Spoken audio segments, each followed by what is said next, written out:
Buenos días, país. Cada mañana nacemos de nuevo y si usted lo tiene en duda, habría que entonces ver el video de cómo se han librado prácticamente de ser los protagonistas, los dos policías que estaban durmiendo y de repente ahora el que buscamos es al que regó el video, Pablo Macchini. Muy buenos días, Nelson Rodríguez, caramba. Saludos, amigos. Saludos, éramos muchos y parió la abuela. Saludos a don Héctor Embraer, de él vamos a hablar en breve, pero no, un saludo a los amigos. Recordar, hoy es el día, señores, ya estamos casi en los bre, y yo tengo una tesis filosófica. Desde que entran los meses bre, se acabó el año. Entonces estamos en el día 227, apenas 138, para que entre el terrible y antes de las elecciones, año 2019. Bueno, antes tú tienes otro Brecht, o de Brecht. Que llegó temprano.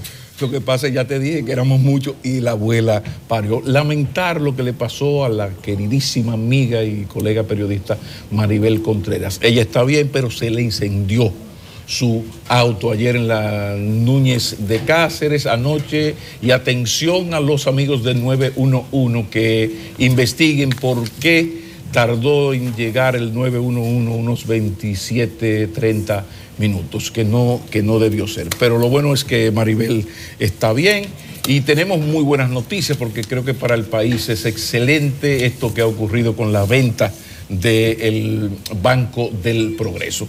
¿Por qué yo digo eso? Bueno, porque es que esta es una excelente señal para los mercados internacionales. Entonces, cuando la República Dominicana vaya a hacer cualquier tipo de negocio individual, en sector privado o como Estado, esto habla muy bien, porque esto denota confianza, denota seguridad jurídica, denota un buen clima de negocios para el país. La transacción fue de 330 millones de dólares. El señor Williams de Scotiabank y Vicini Lluveres.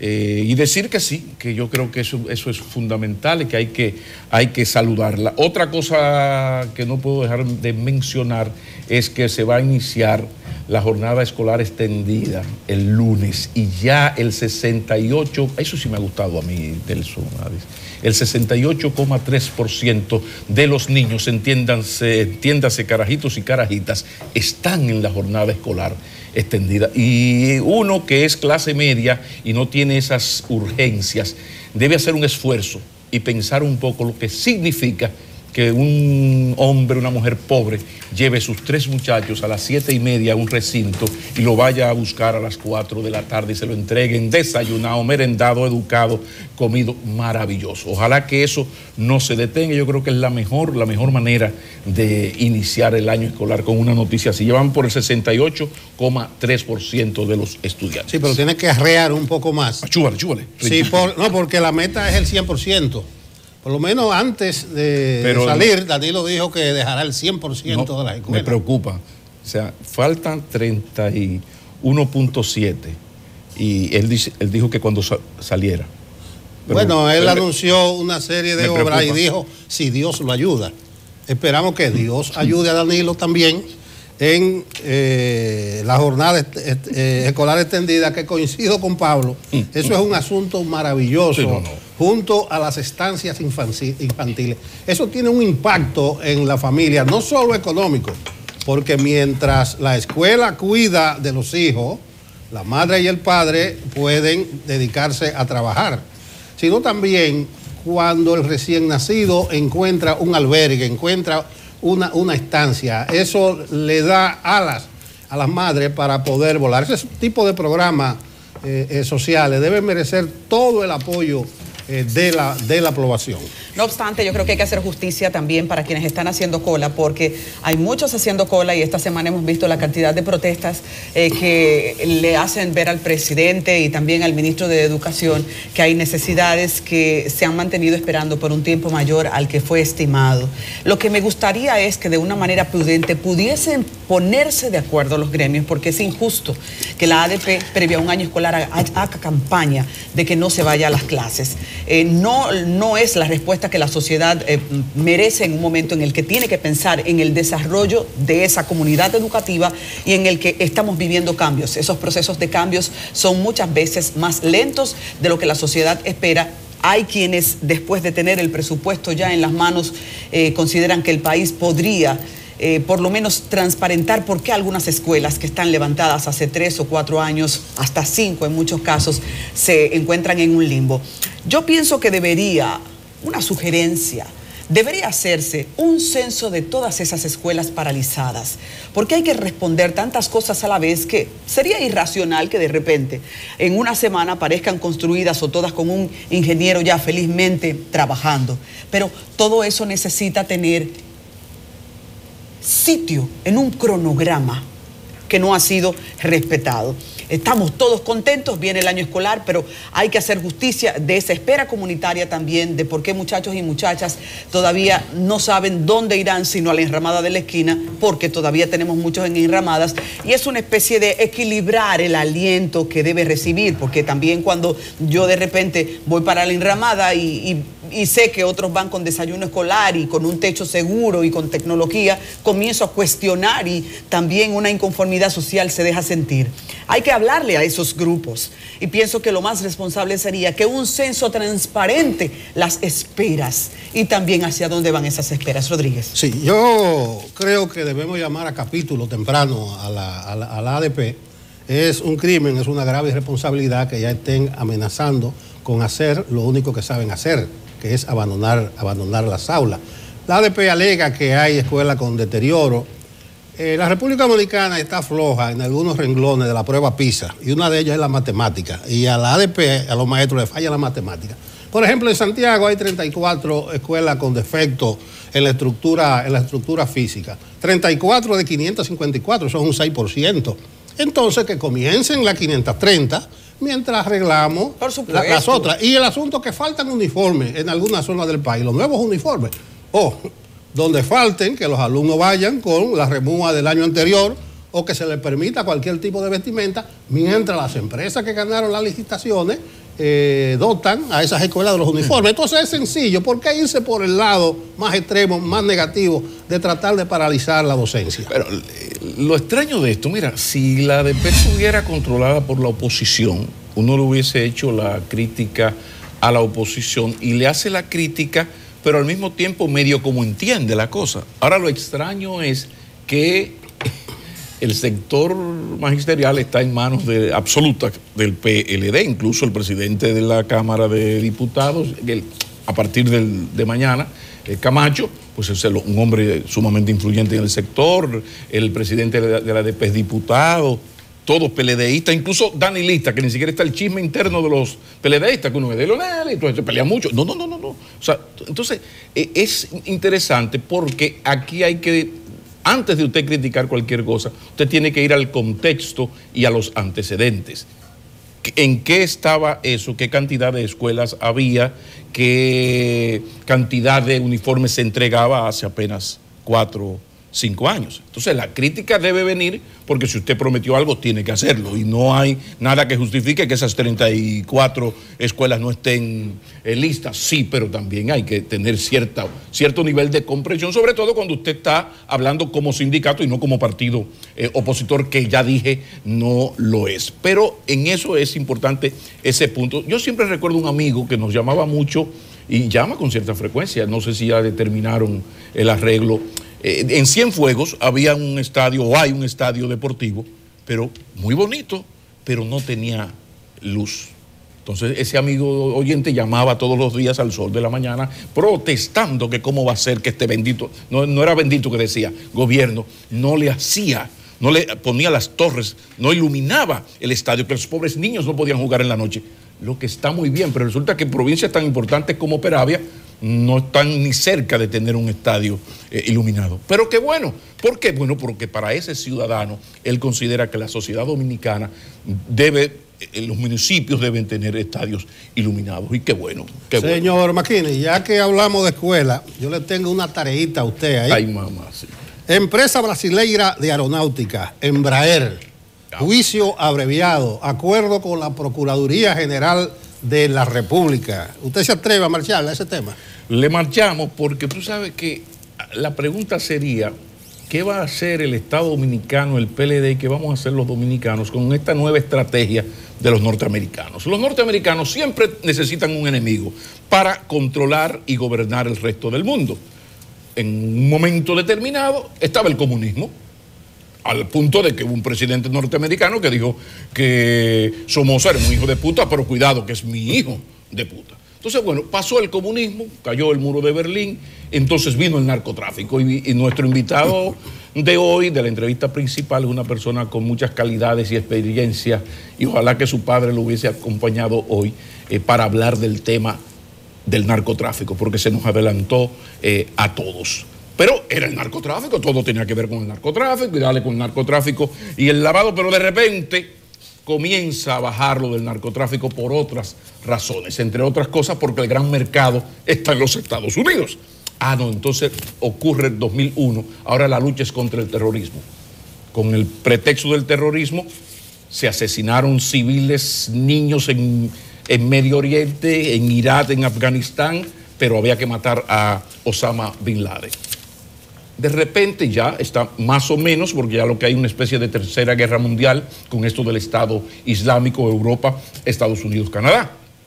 Muy bien. Ah, bueno, pues de repente, señores, los norteamericanos, sí, los donde funciona la AT&T, que mató presidentes, que asesinó presidentes en América del Sur, que elaboró el Plan Cóndor.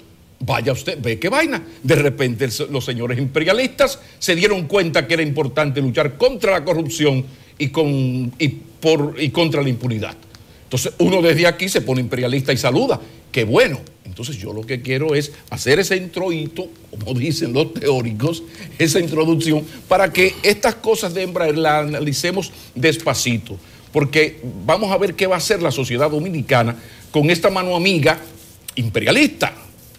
Pero es una mano amiga que nos están echando. Señores, si Odebrecht, si no hubiese una intención de los norteamericanos por acabar y desbaratar lo que estaba ocurriendo en Brasil y tomar la corrupción como pretexto, no estuviéramos hablando de Odebrecht aquí. Porque este Odebrecht está aquí. Esto no tiene que ver con la María Santísima, no, esto tiene que ver con una línea del Departamento de Estado y autoridades brasileñas que fueron las que también le dieron un golpe de Estado a Dilma Rousseff. Cuidado, no os desesperéis, no vaya usted a pensar que yo ahora estoy justificando lo que pasó con Odebrecht, por favor. No, lo que estoy es explicando de dónde viene todo esto e incluso por qué las autoridades dominicanas no han podido sacarle los jopopi totalmente al tema Odebrecht y ahí está. E incluso esta marcha verde que uno saluda tanto es parte de todo esto. Entonces, en el caso Embraer es algo que uno quiere saludar, que los norteamericanos nos estén ayudando en esto, porque, señores, hay que recordar el origen. ¿Por qué esto de los tucanos? ¿De dónde salió esto? Salió, si mal no recuerdo, en el 2015, hay un reportaje en Wall Street Journal. ¿Qué es Wall Street Journal? Un periódico norteamericano muy dirigido a los negocios. ¿Pero qué pasó? Bueno, que solamente un gobierno PLDista se le ocurre comprar tucanos en vez de comprar Boeing, cuando la dependencia económica y política de los gobiernos dominicanos es de los señores norteamericanos. A partir de ahí, les hace echar cuidado, vuelvo y digo lo mismo. No estoy diciendo que aquí que la gente, que esto no ocurrió. Creo personalmente que ocurrió, en el caso Embraer ocurrió, y tanto uno lo ha afirmado que ahora le da la razón este juicio anticipado y esos 7 millones de dólares que va a pagar Embraer. Pero dicho esto, donde yo quiero ir al meollo es que, señores, a los señores imperialistas, yanquis terribles, le ha dado ahora, óyeme, ¿quién lo diría? Los norteamericanos están preocupados por la corrupción y por los derechos humanos. Oigan, señores, oigan eso. Pero eso es bueno, porque si vamos a hacer una semicolonia como lo somos, de bandera e himno, bueno, por favor que ese poder imperial que nos lo apliquen para ayudarnos, porque yo creo que todo lo que está pasando, gracias a la presión de la embajada americana con Odebrecht y con Embraer, es positivo para la sociedad dominicana. Ahora lo que hay que decir a los señores PLDistas y a la partidocracia, porque el PRM es parte de la estructura y el Partido Reformista, ¿qué van a hacer? Si aquí vamos a, de una vez y por todas, ponernos las pilas y desmontar no el gobierno del PLD, como decía el manifiesto de la Marcha Verde. No, porque el quítate tú para ponerme yo así, no, aquí lo que desmontar, incluido al PLD, es el sistema político empresarial de corrupción que se instaló aquí, no en el 96, ni en el 2000 con Hipólito, ni en el 2004 con Leonel, ni en el 12 con Danilo. No, a partir de la satrapía. En el año 61 el Estado Dominicano era la cosa más rica del mundo, bueno, porque Trujillo, el dictador, era el dueño del país. Entonces, a partir de ahí, ¿cuánto se ha robado? ¿Cuánto se ha robado? Lo que pasa es que aquí hay unos bisnietos, nietos e hijos de grandes corruptos, que hay que recordar los 300 de Balaguer y los 1000 de los otros gobiernos, que ahora son prohombres de la patria. Pero yo lo dejo de ese tamaño. Quería presentar esos antecedentes, pero enviar la señal a la partidocracia reinante y también a los príncipes del capital, a las iglesias que nos pueden ayudar, a la sociedad civil o la militar, a las fuerzas vivas o moribundas. ¿Qué vamos a hacer nosotros con esta oportunidad que el imperio norteamericano nos da de mandarnos los expedientes, que no ha habido manera de que las autoridades dominicanas hayan podido sacarle el pie a esto? Claro, por eso uno tiene que ser tan celoso del caso Odebrecht y del caso Tucano, porque aquí hay un historial de yo preparar un disparate de expediente para que luego los abogados de la defensa los desbaraten, y un juez, que recordaba yo ayer, que ya no es un asunto de la íntima convicción del juez, son evidencias. Entonces, estemos muy alerta.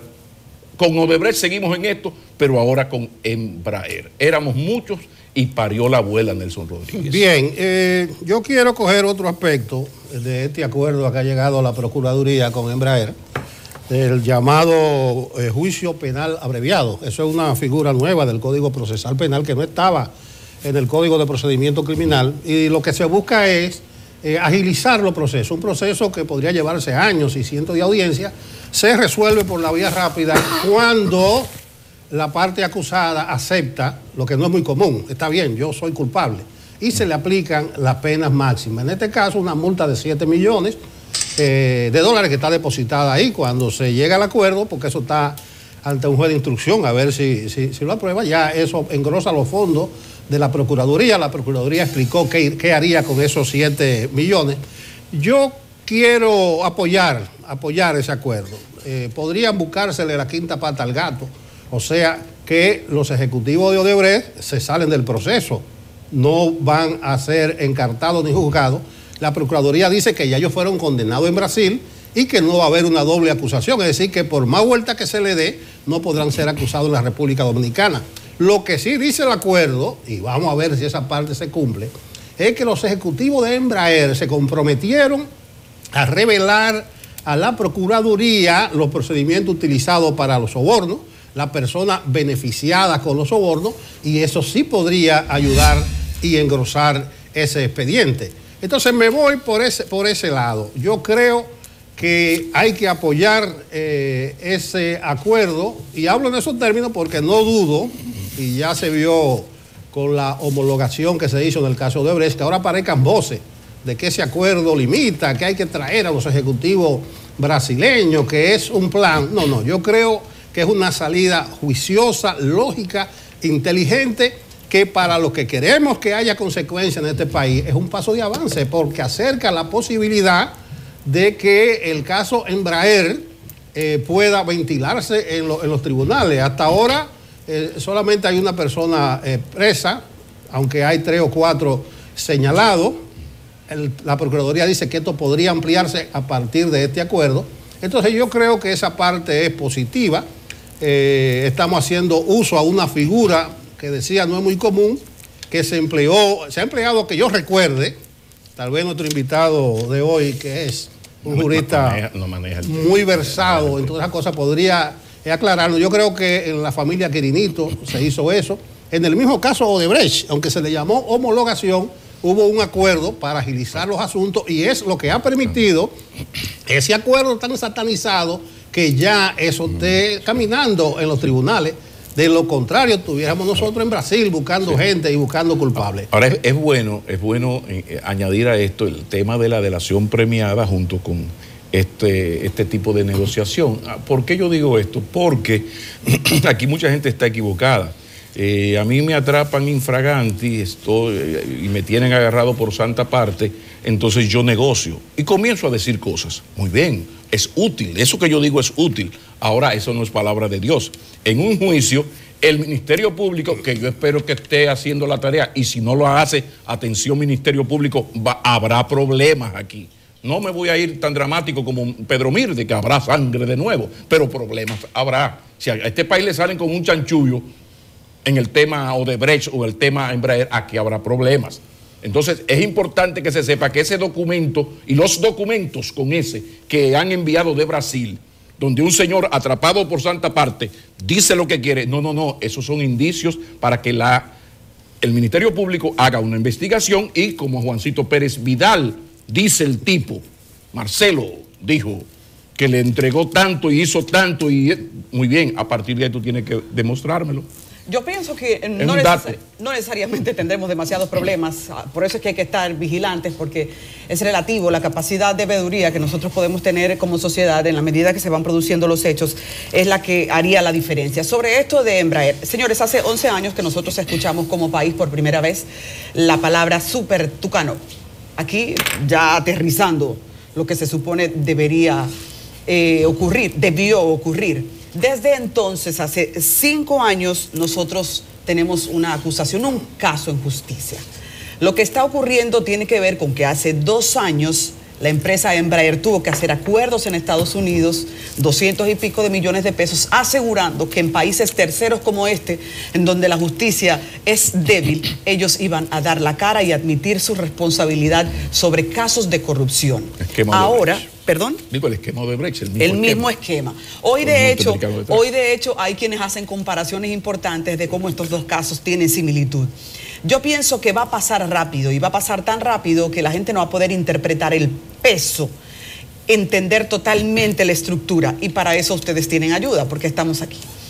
Resulta que el juicio penal abreviado, según el mismo Código Procesal Penal, es un recurso que, como estaba diciendo Rodríguez, no hemos conocido anteriormente. Bueno, creía que ya lo podía presentar para ustedes rápido. Aquí tengo, ok.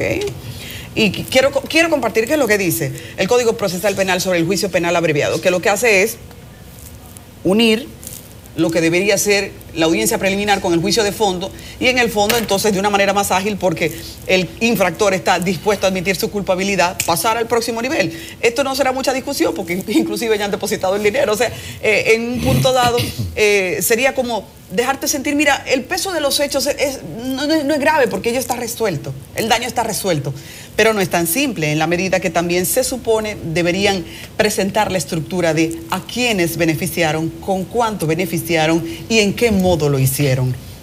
Y todo ese panorama es un acceso a nombres que tal vez nosotros no tenemos públicamente como figuras delictivas.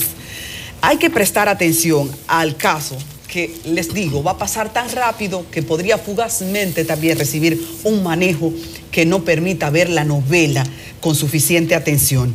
Sigue siendo un tema la corrupción al que tenemos que dar seguimiento, más cuando el caso Odebrecht genera tantas dudas sobre la integridad de su atención, de su manejo judicial.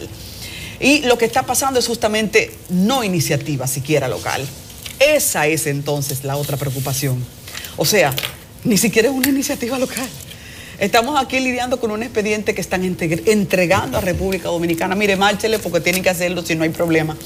Y significa que todavía entonces no tenemos suficiente capacidad para trabajar con la corrupción que tanto cuestionamos. Las autoridades están siendo obligadas a dar el frente a estos grandes expedientes de corrupción. Los grandes casos de corrupción, entonces, con razón, siguen en el día a día siendo algo a lo que hay que prestar vigilancia. Bueno, lo que hay que apostar es a que se cumpla una parte del acuerdo con Embraer. Lo leo: entregar información sobre los sobornos que ante la justicia de Estados Unidos admitió haber pagado en el país. Nombres, mecanismos utilizados para los desembolsos, transacciones, etcétera. Lo que espera el país es que, fruto de este acuerdo, lleguen todas esas informaciones, y lo que nos interesa a nosotros es que haya sanción aquí. Por demás, ya se cumplió parte. Los 7 millones es la multa así lo establecen las leyes, el duplo de lo que se pagó en soborno. A veces yo creo que le estamos perdiendo el respeto al dinero porque estamos tratando de un soborno de 3.5 millones de dólares. Ya la gente se lo ve como chele aquí. Está barato, está barato. Sí, sí. Pero bueno, habrá que ver, yo insisto, qué va a hacer la sociedad dominicana, qué va a hacer el Estado dominicano, porque todo esto de la lucha contra la corrupción se trata de hacer justicia, sí, pero hacer nuestro Estado más fuerte. Yo insisto, mientras el jefe del Ministerio Público sea un subordinado que nombre el jefe del Poder Ejecutivo y que sea el Poder Ejecutivo el que decida si le da los chelitos o no le da los chelitos que están consignados en el presupuesto, estamos mal para la foto. Por eso aquí hay una tradición de que los gobiernos, cuando llegan los nuevos gobiernos, se desinteresan, ese es el término jurídico. Pues siempre los abogados se inventan, se desinteresan por los temas de corrupción. Estoy hablando cuando el presidente Hipólito Mejía entró, se desinteresó por el tema Jorge Blanco. Y luego el PLD volvió y se desinteresó por aquel caso Peme, solo para poner dos ejemplos. Quiero hacer énfasis en esto que dijiste porque tiene mucho peso. Es justamente eso. En el caso de Embraer, se hará justicia, pero no es más fuerte la institucionalidad. De hecho, ni siquiera es más fuerte la acusación. Estamos ante 6 imputados que en los últimos 5 años se han exhibido en un expediente que no progresa. Ahora, forzosamente, entonces vamos a resolver. Se hará justicia, pero hasta ahí nada resuelto el tema de la corrupción. Bueno, compañero, ustedes, ya que hablan de dinero, yo creo, y voy a traer un tema ligero, rápido, me surgió de repente, de que hay que defender los dineros del contribuyente. Por un lado, de que hay que obligar a nuestros funcionarios públicos y a los electos a que rindan cuenta. De que cuando usted llega a algún cargo, no fue, como dice el famoso merengue de Wilfrido, del funcionario, un carguito que se lo dio su papá. No, se lo dio la comunidad y usted debe rendir cuenta ante ella. ¿De qué es lo que se trata? Estoy hablando de la productividad de nuestros señores senadores en los últimos 2 años. Agosto 2016, julio 2017, o sea, hasta hace un par de días. ¿Y qué me encuentro yo con esa productividad? El Senado distribuyó una nota ayer que dice que aprobaron en lo que va de año 181 iniciativas legislativas. Usted dirá, oh, es mucho. Es más, yo voy más lejos, yo lo calculé. En los últimos 2 años han aprobado 482 iniciativas legislativas, o sea, leyes, resoluciones, reconocimiento. Se ve mucho así, pero si nosotros vamos al detalle, veremos que la mayoría de senadores no están honrando sus funciones, son improductivos y lo que son una carga para el país. Voy a citar 3 ejemplos de lo más flojo y 3 ejemplos de lo más fuerte. Pero me llama la atención que la senadora que menos produce es una senadora muy beligerante, muy pugnaz, que está en los medios todos los días. Me refiero a Sonia Mateo de Dajabón. Vamos a ver aquí. En los últimos 2 años, Sonia Mateo ha introducido 7 iniciativas legislativas, que ni siquiera podemos hablar de que son proyectos de ley, podía ser una resolución. 7 iniciativas en 2 años de la senadora de Dajabón, y uno la ve todos los días hablando y cree que se está acabando el mundo. No, esa senadora no está justificando su salario. Otro que está en los medios a diario, también beligerante, que no baraja pleito, es Wilton Guerrero de Peravia. En 2 años, 10 iniciativas legislativas. Yo creo que el senador por Peravia es un hombre de armas a tomar, pero de poco pensar. Hay un tercero. Hasta a mí me dolió eso. Bueno, no, pero es que esa es la realidad. ¿Cómo es que un señor senador de la República en 2 años va a introducir 7 iniciativas? Mírenlo ahí. Él vive peleando con todo el mundo a diario. Desde que ve un micrófono habla, pero no produce en el Senado. Y hay un tercer caso, el tercer menos productivo, que me llama la atención. Y tal vez quisiera ser un poco indulgente con él, porque es presidente del Senado, es secretario general del Partido de la Liberación Dominicana, me refiero a Reinaldo Pared. En 2 años, Reinaldo, nuestro buen amigo Reinaldo, ha parido 13 iniciativas. 13 en 2 años, 13 iniciativas.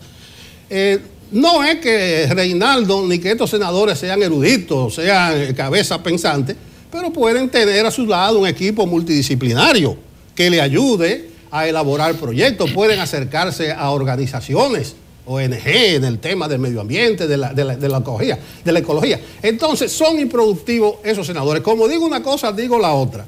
En la cabeza, los senadores que más producen está Adriano Sánchez Rojas con 105 iniciativas legislativas. PLD, Elías Piña, 105 iniciativas. Le sigue, coge ahí, Adi, Félix Bautista, 66 iniciativas legislativas. Y lo digo así, en son de chanza, porque el senador por San Juan ha estado en el ojo del escrutinio público de manera permanente, pero parece que está haciendo su trabajo. Y el tercer más productivo, Manuel Guichardo de Valverde, con 46. O sea, son iniciativas que se someten, pero no necesariamente se aprueban. Entonces, yo me pregunto, esos señores senadores que el pueblo eligió, bueno, en este caso lo eligió el pueblo, pero también lo reeligió el partido. Recuérdese que son los mismos de 2012, que mediante una transacción, Leonel Danilo se acordó dejar todos los legisladores ahí. Son cosas graves, son cosas antidemocráticas, porque las respectivas comunidades no eligieron a esos senadores como candidatos. Claro, votaron por ellos en las elecciones. Entonces, eso es antidemocrático. Yo creo, ya que todo el mundo está en campaña en estos momentos, y seguro que la mayoría de ellos querrán reelegirse, que sus respectivas comunidades les pidan cuenta. Y además que ellos rindan cuenta. El artículo 92 de la Constitución de la República obliga a algo que casi ningún legislador hace, pero prácticamente ninguno. ¿Qué dice ese artículo 92? Rendición de cuentas de los legisladores. Los legisladores deberán rendir cada año un informe de su gestión ante los electores que representan. Ellos se deben a su comunidad. Entonces yo traigo el tema a colación, no solamente porque son los señores que nos representan para hacer las leyes, sino que el país debe saber del trabajo, de la labor de la gente por la cual le votó. Muchas gracias. Digo, bajo pesado. Señores, una sola reflexión va a incentivar la entrevista que viene. ¿Habrá fusión o no habrá fusión? ¿Hay un plan para unificar los dos países que habitan en esta isla? Con esa pregunta ya es suficiente para los minutos que vamos a estar conversando con el vocero más autorizado de la Fuerza Nacional Progresista, el licenciado Pelegrín Castillo. Así que no se vayan muy lejos porque ya el licenciado Castillo está aquí. Hay que saber cómo es. Hay unos carnés que se vencieron. Se van a vencer el 26 los carnés. Hay 140,000 y pico de personas rodando por las calles, sí, extranjeros con estatus migratorio irregular. Pero yo le tendría a Pelegrín otra más. A él y a la Fuerza Nacional Progresista le acusan de representar los sectores más conservadores de la sociedad, que se oponen incluso a la aprobación del aborto en sus 3 causales. En el programa hoy tampoco se pierda cómo nosotros vamos a presentar y a trabajar las expectativas que hay sobre la audiencia hoy en Santiago del exfuncionario de Interior y Policía acusado de violar sexualmente a sus 4 hijas. Ayer se quería pasar a la audiencia preliminar, pero no se pudo porque se perdió el expediente. Vámonos a la pausa.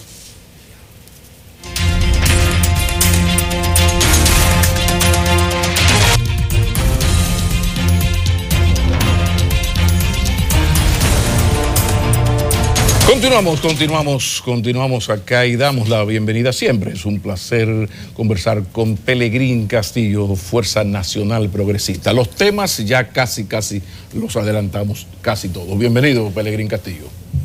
Buenos días, muy contento de encontrarme aquí con ustedes. Gracias por la invitación. Tenía mucho tiempo que no venía a este espacio, pero le agradezco que ustedes me hayan invitado para comunicar las posiciones de la Fuerza Nacional Progresista. La pluralidad es muy importante, sí, para nosotros. Necesariamente. Voces distintas. El equilibrio, el balance de las posiciones es imprescindible para construir democracia. Bueno, adelantamos 2 temas, pero hay un tercero que es inevitable, ineludible.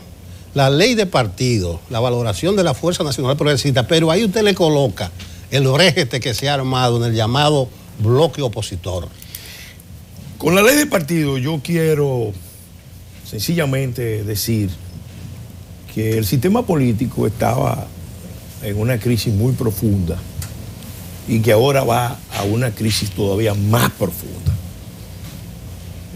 Colapsó el sistema político partidario y había una oportunidad de relanzarlo, de renovarlo, de transformarlo, y los actores dominantes dentro del sistema político partidario decidieron desaprovechar esa oportunidad y entonces jugar a manipular el proceso legislativo, la misma ley, para tratar con eso de ganar las elecciones del 2020.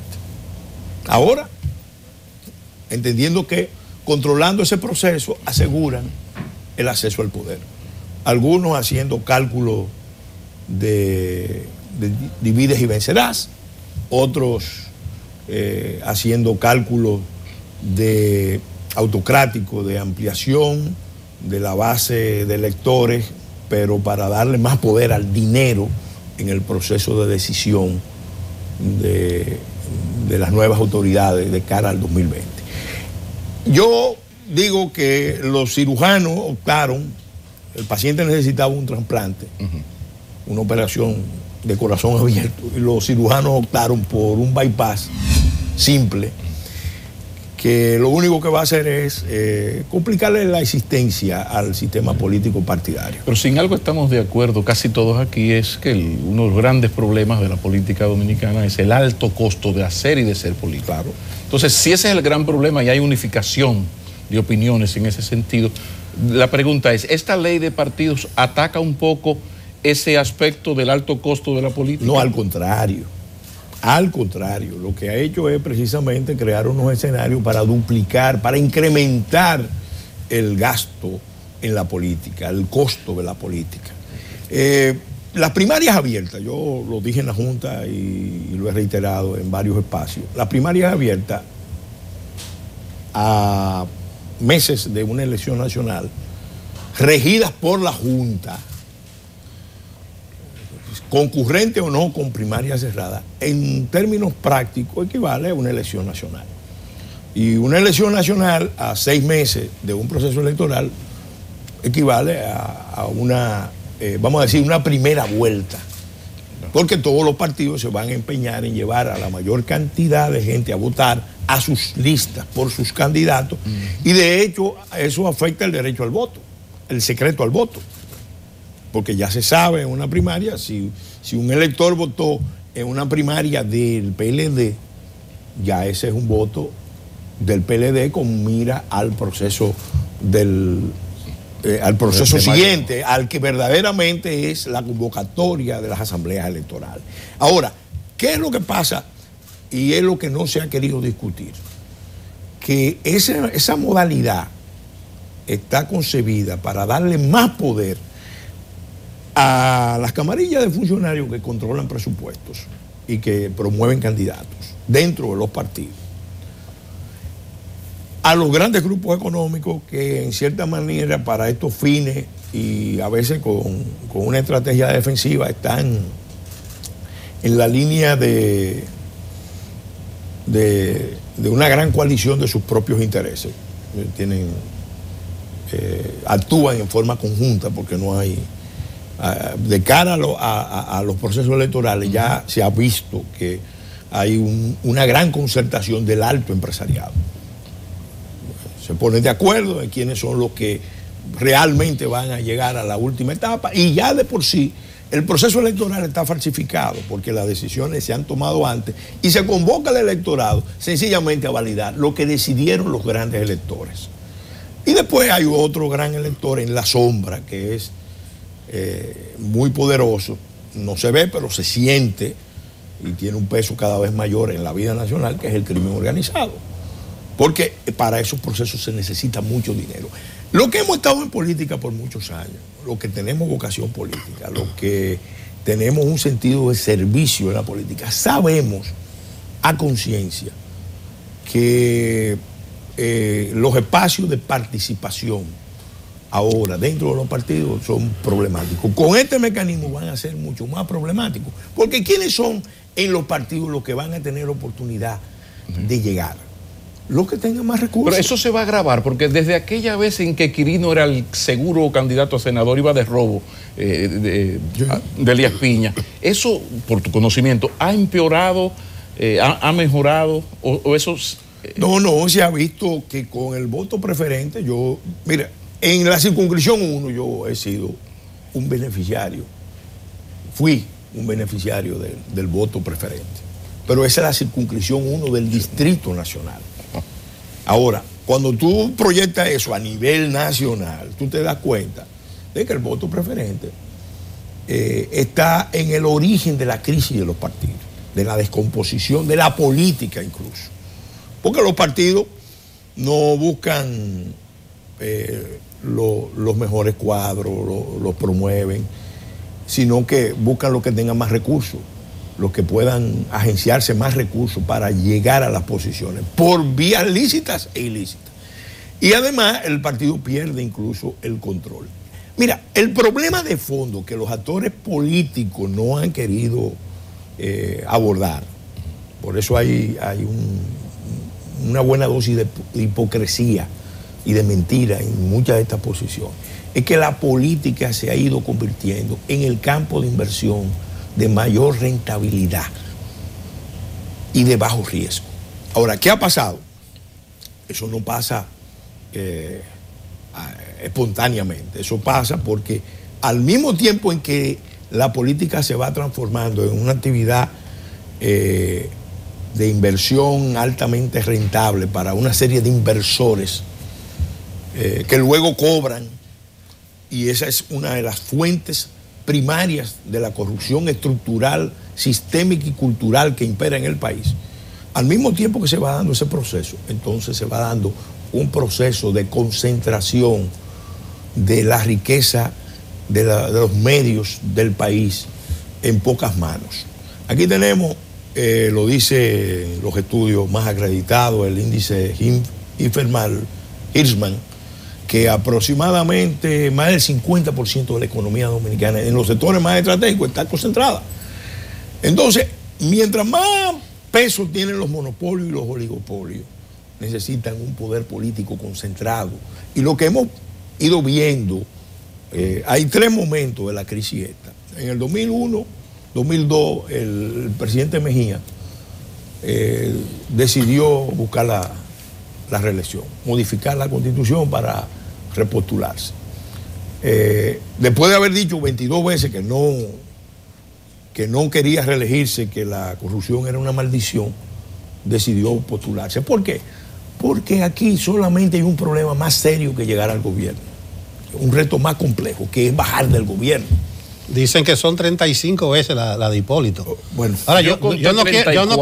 34. Yo no quiero que tú me dejes. Los miembros del comité político. Yo no quiero que tú me dejes lo del bloque opositor y los problemas que hay. Mira, ahí es que se evidencia. No hay propiamente bloque opositor, vamos a decirlo. Ya hay un bloque. Por comodidad de lenguaje se habla de bloque, pero no hay bloque. Lo que hay es una convergencia de fuerzas políticas de oposición que han estado planteando la necesidad de hacer unas reformas profundas en el orden institucional, en el orden de las reglas de competición política, partidaria, electoral. Repito, lamentablemente el PRM, el Partido Reformista, se desmarcaron de las posiciones.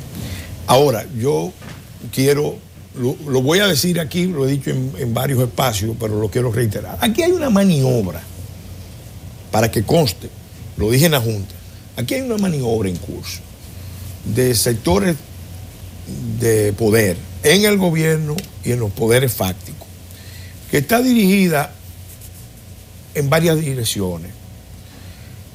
Dividir los partidos políticos, empezando por el PLD, el PRM, el Partido Reformista y el PRD. Y para ser correcto, no es dividirlo, es explotar y profundizar las contradicciones que ya existen, porque ellos tienen problemas. Es natural que en todos los partidos, sobre todo cuando son grandes, que involucran a mucha gente, haya grandes disensiones, pero se están explotando esas contradicciones. Segundo, ningunear, marginar, banalizar a las otras fuerzas políticas que en los espacios que tenemos, que son limitados, estamos tratando de relanzar proyectos políticos, de renovar la política. Y después, entonces, deliberadamente se están promoviendo figuras de antipolítica.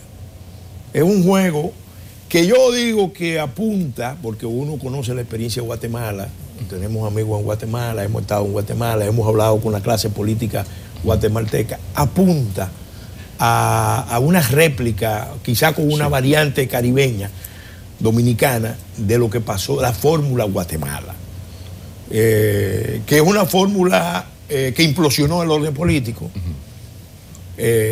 usando la lucha contra la corrupción como arma fundamental, permitió la emergencia de una figura que de hecho ganó para darle una salida a la crisis del sistema político, pero ya en el mismo ejercicio se ha encontrado con grandes limitaciones y problemas, porque eso viene acompañado de una intervención judicial internacional.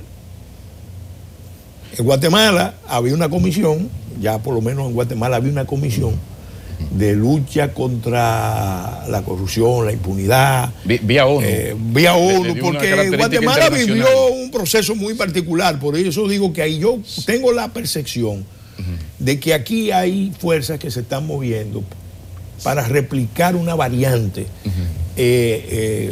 dominicana de la fórmula guatemalteca. Pero hay algo que no estoy entendiendo y pido tu ayuda, porque esta sería una posición antisistema y antipartido. Entonces, a mí me luce muy extraño que los grupos corporativos que dirigen junto con los políticos al país, que la embajada, los poderes fácticos, atenten contra un sistema político empresarial del cual ellos son la parte, la esencia. Por ejemplo, los grupos corporativos son la parte esencial de la parte empresarial. Entonces a mí me llama la atención esto, como también te escucho hablar del problema de los partidos alternativos, y es que aquí hay un problema, una realidad, y es el asunto de las preferencias del electorado. Uno ve que hay muchos problemas, muchas quejas, pero mañana yo salgo, hago una encuesta y resulta que la inmensa mayoría te vota a los partidos que se ven como símbolo de lo peor. Entonces, y los partidos alternativos no acaban de crecer. O sea, los resultados de las elecciones 2016 fueron lamentables. Creo que Guillermo Moreno llegó a 1,38. Pero vamos a ser objetivos. El presidente Medina, nadie discute que tenía posibilidad de ganar. Pero aquí no sé, en el 15 no se plasmó, no se puso en ejecución un proyecto reeleccionista, eso es un error. En el 15 se puso en práctica una estrategia de entronización y avasallamiento. Explíquese, profesor. Ellos pudieron ganar, pero decidieron aplastar a todas las fuerzas políticas. Y, por ejemplo, el conteo de los votos no satisfizo a ninguno de los actores de oposición. Fue evidente, salió a relucir en todos los informes de los organismos internacionales, que era una elección muy desequilibrada, el mismo sistema de conteo muy deficiente. Apenas se contó un 30% de los votos congresionales. Nosotros sabemos a conciencia de que la votación nuestra y la votación de otras fuerzas políticas fue mayor, pero los que controlaban el sistema, los que controlaron las mesas después de las elecciones, cuando se cierran en ese sistema que es el que hay que transformar, tenían un encargo muy claro. La Fuerza Nacional Progresista y otras fuerzas de oposición disidentes del PLD no podían sacar votos. Tenían que ser barridas. Lo que pasa, Pellegrini, que esto es exagerado. Salvo el 1,38 de Alianza País, ninguno de los demás partidos llegó al 0.5%. Claro, entonces puede haber ocurrido como ocurrieron irregularidades. Yo te voy a decir una cosa. Si no hubieran puesto menos cero, si hubieran podido poner un menos cero. Pero que no es un asunto de poner. A donde voy es que cuando una fuerza como Guillermo Moreno saca 1,38 y los demás no llegan a 0.5. Perdón, aquí hay un problema. Ustedes no han hecho una autocrítica a los partidos pequeños. ¿Qué está ocurriendo? Que decíamos aquí en un comentario que un señor, un jovencito, Karim, qué sé yo qué, hizo un movimiento casi de relajo y saca más votos que esos partidos que están abajo. ¿Qué está ocurriendo? Es la reflexión. Precisamente. A partir de ese discurso. Precisamente lo que te estoy diciendo. Los grandes electores, que son los grandes... Mira, la crisis del sistema político está ahí. Se manifestó inicialmente en el 2002, cuando el partido histórico antirreeleccionista tomó el rumbo de abrirle paso a la reelección. Eso lo aprovechó muy bien el PLD, que ha hegemonizado esta etapa. La clave del poder político del PLD prolongado en los últimos 20 años está ahí, en el 2002. Porque el PLD lo que ha hecho en relaciones de conchupancia, más que competir con la fuerza de oposición, es explotar sus contradicciones. Y en cada elección, a partir de ahí, ha ganado fundamentalmente porque se ha jugado en esas relaciones de conchupancia a dividir a las fuerzas de oposición. En el 2010 se hizo un intento nacional, mucha gente de buena fe participó, creyendo que nos podíamos dar una constitución, y nos dimos una constitución más democrática. ¿Qué pasó a partir de ahí? Se montó toda una estrategia de contrarreforma. Ya incluso cuando se estaba discutiendo la segunda votación, se veía la línea de contrarreforma. Y después que se aprobó la constitución, en estos 8 años, la mayoría de los mandatos de la constitución dominicana, para democratizar la sociedad dominicana, para hacer más competitiva el proceso electoral, para hacerlo más equitativo, más justo, no se han cumplido. No se han cumplido. Y después entonces viene el golpe, vamos a decir, el golpe que desestabilizó el orden político, el pacto reelección por reelección. Y eso es lo que ha generado esta crisis. Entonces había una oportunidad en este proceso, con la ley de partido y la ley de régimen electoral, de, bueno, vamos a transformar esto. Vamos a empezar por lo más elemental. ¿Cómo vamos a reducir los gastos de la política? ¿Qué es lo que han hecho? No, vamos a duplicarlo. Porque nosotros esto no lo vemos con un sentido institucional, un sentido sistémico, no. Tenemos que aprovechar esta coyuntura para afianzar nuestra posibilidad de poder.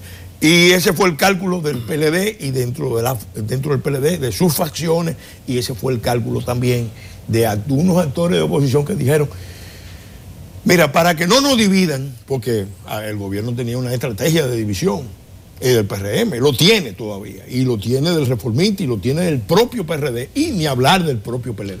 Pellegrini. Entonces, de eso que estamos hablando.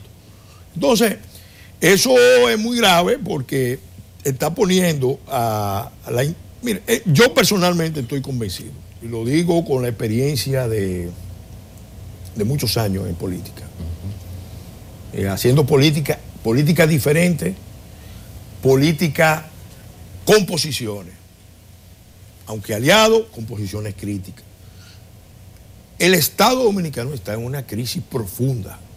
Hay un proceso de derrumbe, de descomposición. Y los actores políticos están como Desiderio Arias. Hay una crisis global, regional, insular, pero ellos no se dan cuenta. Ellos lo que sencillamente están como Desiderio cuando estaba tumbando a Jiménez. ¿En qué terminó todo eso? En un tollazo, en una intervención internacional. Y aquí parece que va a tener un sello judicial. Bueno, hay mucha tela para cortar en ese tema. ¿Entiendes? Pues si uno ve así, si nos quedamos en lontananza, uno ve una catástrofe si se van a destruir los partidos. Pero bien, hablaremos de eso luego. Hay un tema que le llamamos el haitiano.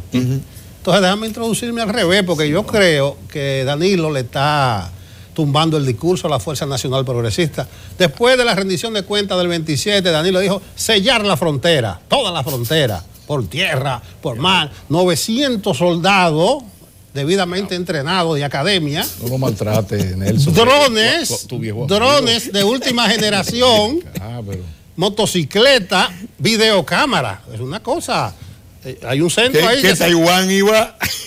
Taiwán iba a donar la mayoría de sus equipos. Todo extranjero ilegal que se mueva en la frontera es detectado por ese sistema. Entonces parece que los planes de fusión no están caminando. Mira, el problema es que no sabemos cuál es el problema. Tremendo problema. La mayoría, lo decía Cantinflas, la mayoría de los problemas nuestros está la falta de ignorancia, decía que no tenemos un conocimiento de qué es lo que está pasando. Aquí seguimos hablando de migración y nosotros no tenemos un problema de migración. Eso es un craso error. ¿Hay problema de migración? No. ¿Y qué es lo que hay? Me imagino que algo peor. No, nosotros tenemos... Si tú dices eso es porque hay algo peor. Nosotros tenemos una crisis internacional seria, provocada por un hecho que nadie discute. Hay tanto los informes internacionales, el índice de estado fallido del mundo, desde que se creó, ubicó a Haití dentro de los primeros 10 países y no ha salido. Es más, ahora mismo está en una situación peor. Ese es el punto de partida de cualquier análisis. Pero aquí, por temor a los poderes internacionales y por intereses muy particulares de los grupos, de las élites infuncionales que tenemos.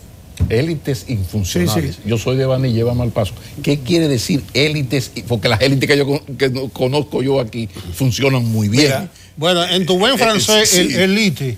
La élite.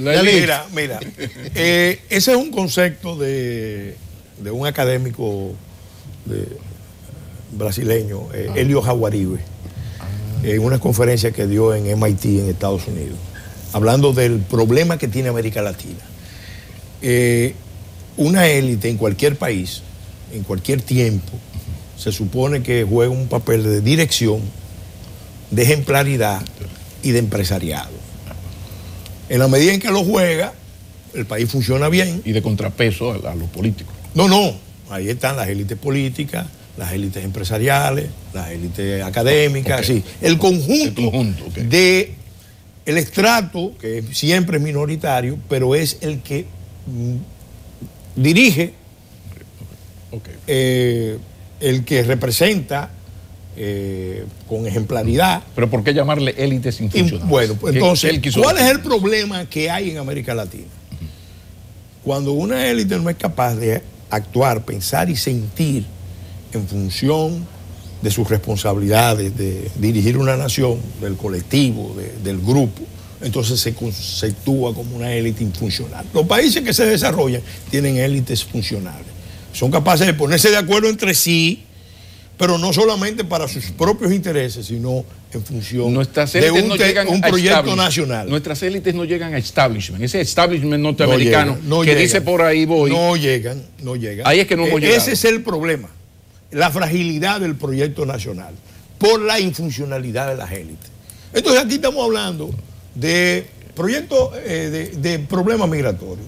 Todos los sectores dirigentes de aquí, los tres presidentes, los que hemos tenido, que están vivos, y los que pasaron, todos sabían. Y los tres amenazan. Saben perfectamente que Haití es un Estado fallido.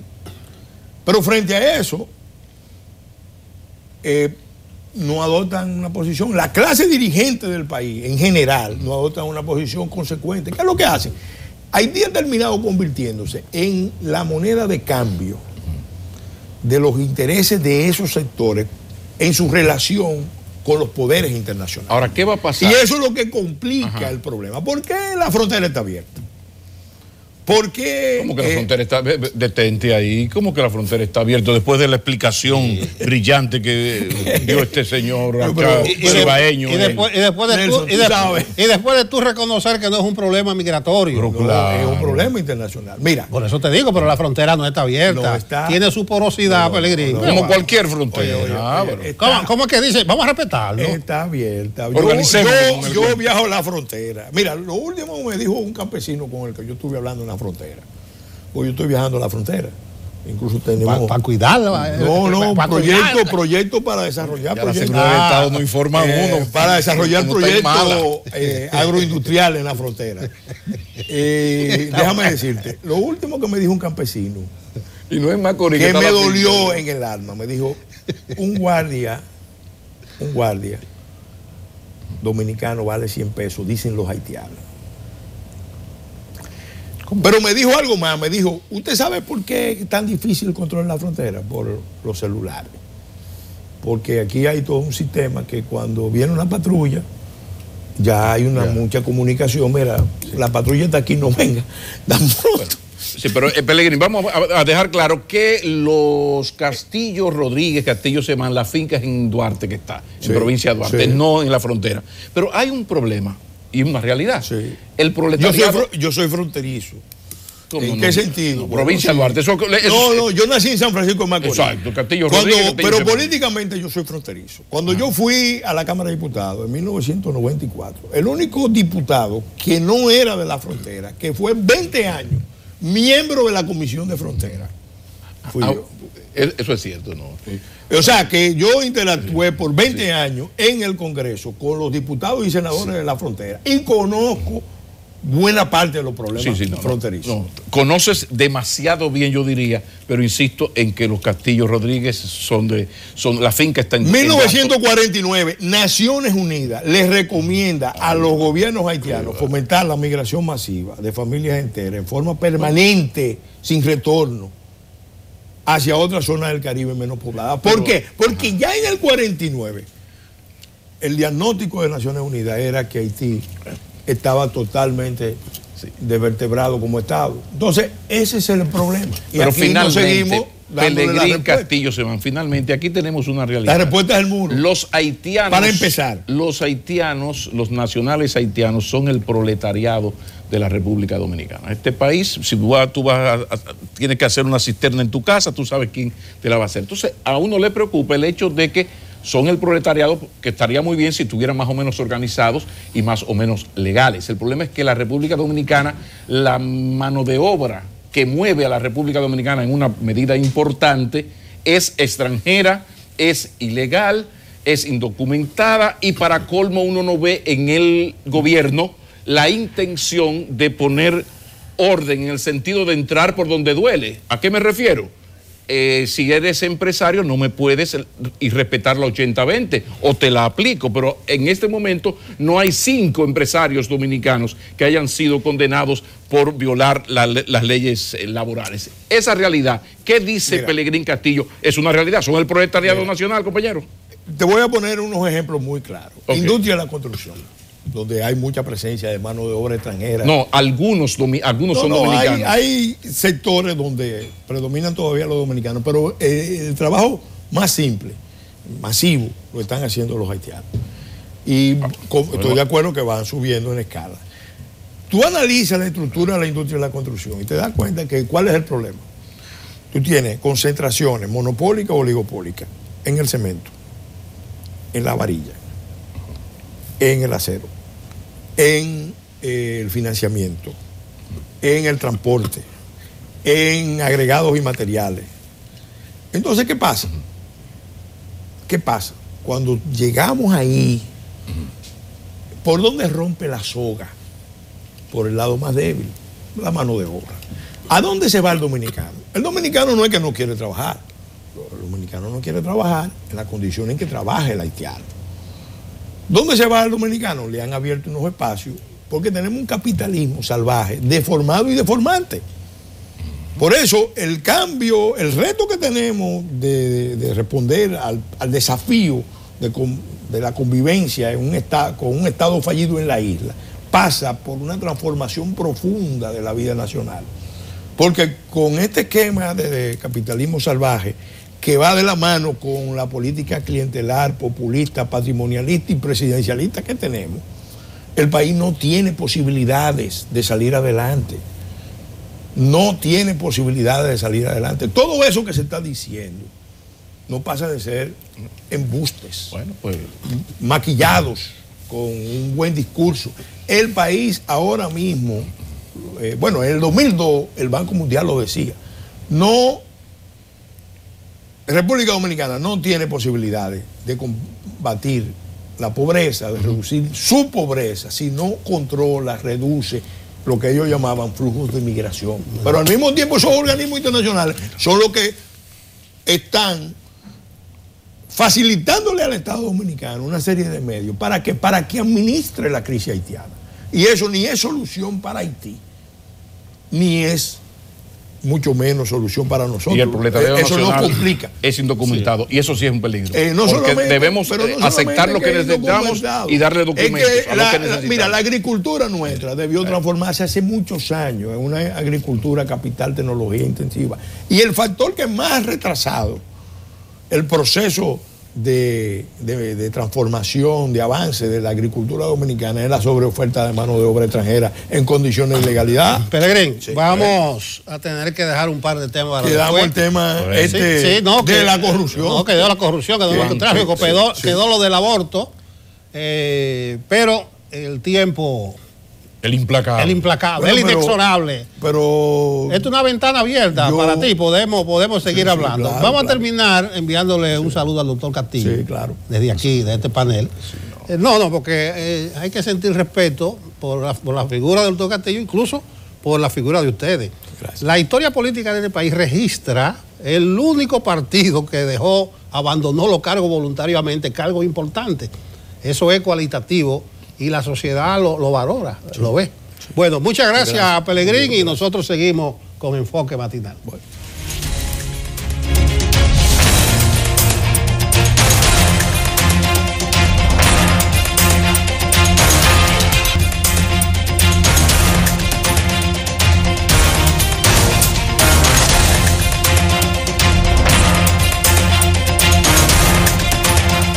Vamos a hablar ahora de justicia, porque el cuarto juzgado de instrucción del Palacio de Justicia de Santiago, a partir de las 9 de la mañana, o sea, en un ratito, está en el pendiente de asumir uno de los juicios que en los últimos meses ha tomado mucha atención también por la connotación cuando se habla de incesto.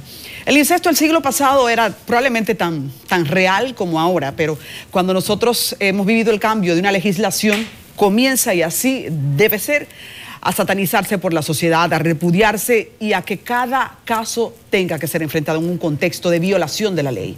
El incesto no es más que la relación de abuso de un padre, la relación sexual de un padre o un familiar en contra de sus hijos. El caso de un ex funcionario de Interior y Policía, Juan Aristides Rodríguez, es al que me estoy refiriendo. 4 hijas violadas sexualmente y los testimonios de ellas que de una manera muy repetitiva prácticamente muestran el patrón con el que su padre no solo las abusaba sexualmente, sino también las obligaba a usar drogas y otros tipos de abusos. La calificación jurídica de este expediente, por ejemplo, es violencia intrafamiliar, violación sexual, incesto y abuso sexual y psicológico.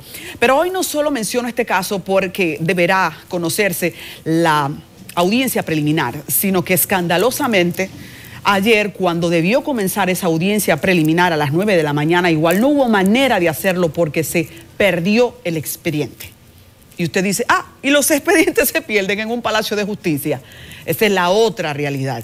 Yo decía en principio y discutí en un panel en donde había algunos representantes políticos y advertía sobre los 3 intentos de intervención jurídica que se ha hecho por parte de políticos y me decían, eso es mentira. Después que este escándalo se conoció, sería imposible que un político quiera meter mano a proteger un caso tan asqueroso. Pues créame que hay que prestarle atención, porque el asomo, la pérdida de un expediente no son cosas que pasan de una forma ingenua o circunstancial. Por lo menos así hay que verlo ante los casos graves, y este es un caso gravísimo. No puede en un tribunal, en una audiencia que ha sido pautada hace semanas antes, perderse un expediente. Comenzó el buceo, archivos van, archivos vienen. 3 horas después nadie sabía dónde estaba el expediente en contra de Juan Arístides Rodríguez. Sigue la búsqueda, sigue la presión, van donde la fiscal de Santiago, Luisa Liranzo, y a las 3 de la tarde, a la altura de 2:30, 3 de la tarde, fue cuando se pudo asumir el inicio de la audiencia preliminar, porque vaya, abracadabra, que me encantan los abracadabra a mí, porque apareció el expediente después. Entonces, a nivel de presión, ¿que tenemos que ir? Pues presión yo pienso que hay que hacer socialmente y también para la curul que tenemos aquí, servir para esa presión, insisto, si así hay que llevarlo, para que cada uno esté atendiendo lo suyo en este caso. El juez Miguel Alejandro Báez, tenemos la fotografía por ahí, es un muchacho muy joven, pero fue ayer el que se puso los ruedos y los pantalones para que apareciera el expediente, así que queremos confiar en que hará una labor encomiable, un buen garante de que el juicio sea ágil, transparente y que sean valoradas las pruebas. El juicio preliminar es aquel en el que se van a ver las pruebas para entonces saber si tienen suficiente arraigo como para pasar a un juicio de fondo. Ahí está y estamos pendientes de lo que va a ocurrir en solo un rato, a las 9 de la mañana, en el cuarto juzgado de instrucción del Palacio de Justicia de Santiago. Chicas, ustedes no están solas. Los abusos que han sufrido son la pantalla que también se ha reflejado en otras familias y en donde de una manera inminente hay que dar apoyo y celo ante este caso de justicia. Hay otro también tema, porque los sembradores de uva, los productores de uva de Neiva, están creando la cama, el escenario para un importante encuentro de exhibición de sus productos. Se supone que esta feria, que para los 20 y pico de este mes se tiene que celebrar en la provincia de Independencia, es justamente el momento en que quieren dejar sentir cómo avanza la producción de Neiva. Pero ni siquiera pudieron hacer el encuentro de prensa que se realizó ayer en Neiva porque nadie les está prestando atención. Señalan que nadie les está prestando atención, así que tuvieron que venir a la ciudad capital para ver si alguien escucha su grito. Y el grito, previo a esta feria, es que están abandonados. Se está perdiendo una gran cantidad de la producción de uvas de Neiva. En Neiva se siembra Red Glove, son uvas criollas y se ha convertido en un pulmón económico importante para productores que de repente ahora se ven compelidos a tener que dejar de sembrar uvas y pasar al mango y a otros frutos tropicales por la falta de apoyo. Así que esta falta de apoyo, yo pienso que en el contexto del crecimiento económico en el que tiene que caminar el campo dominicano, no es un asunto que se pueda silenciar. Así que vía telefónica tenemos a Teófila Félix, que es la presidenta de la cooperativa de vinicultores de Neiva. Teófila, muy buenos días. Queremos escuchar de ustedes cuál es el estado de pérdida en el que ha caído la producción de uvas de Neiva y por qué exactamente. ¿Me escucha? Se cayó la llamada. Vamos a ubicarlas en breve. Vamos a ubicarla. Tenemos las imágenes, chicos, de cómo en los últimos días han tenido que echar las uvas de Neiva a los animales, literalmente.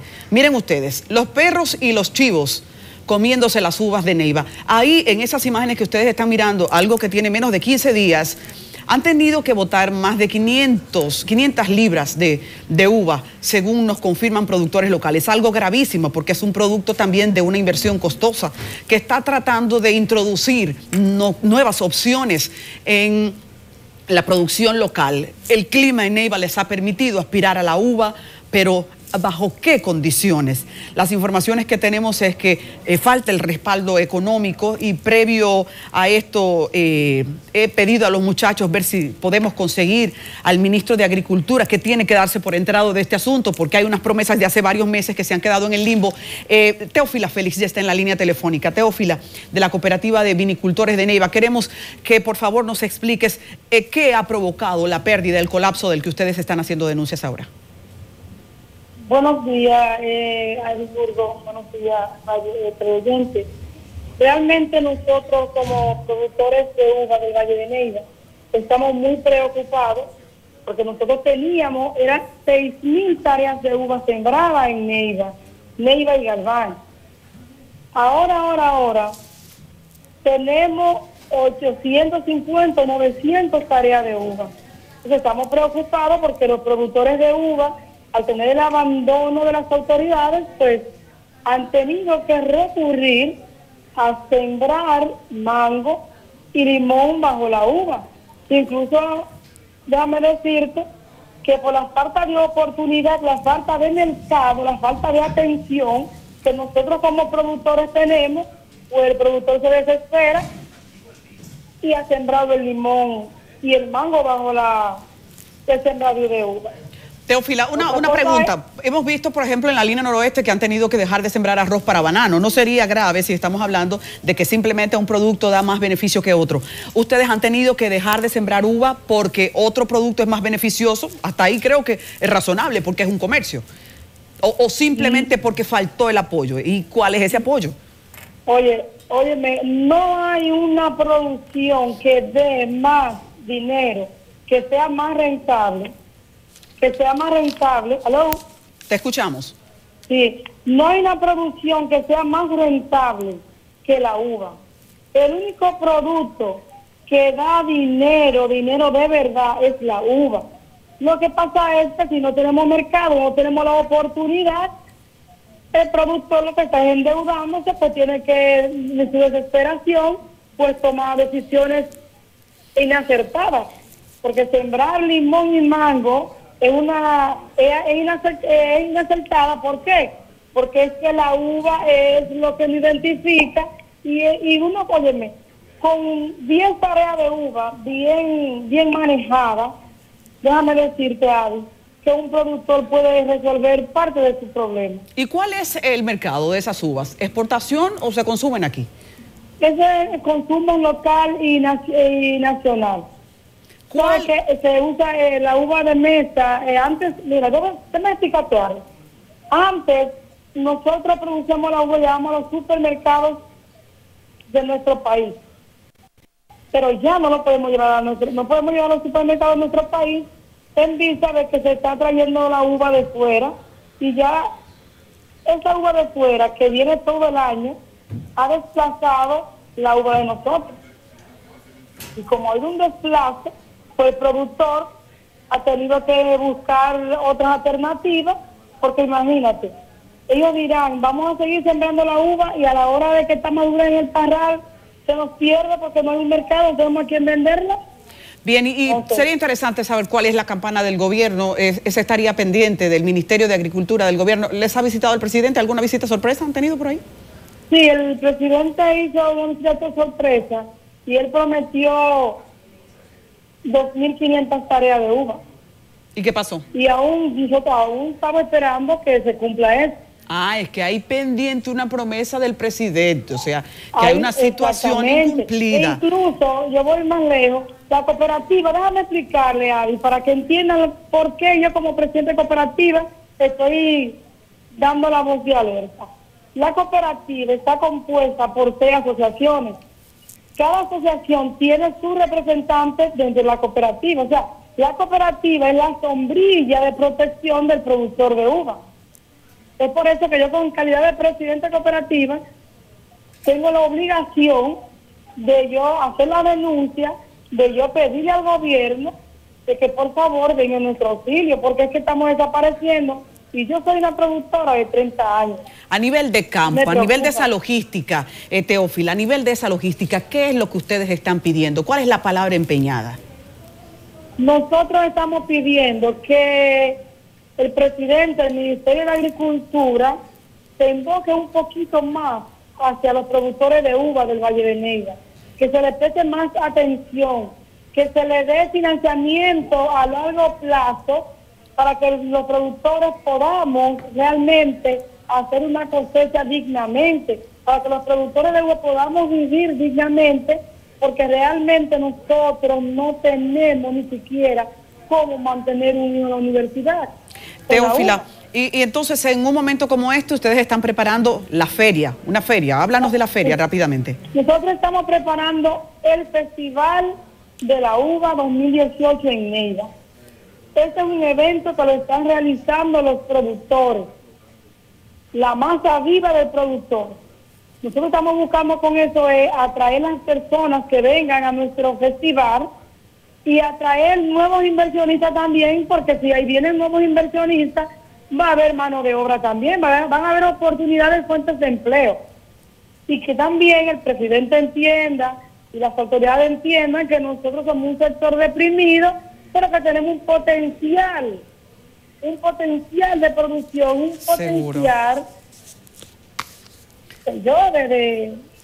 ¿cómo explicarte, Ari? Si nosotros tenemos un potencial de nosotros poder, qué sé yo, salir a flote.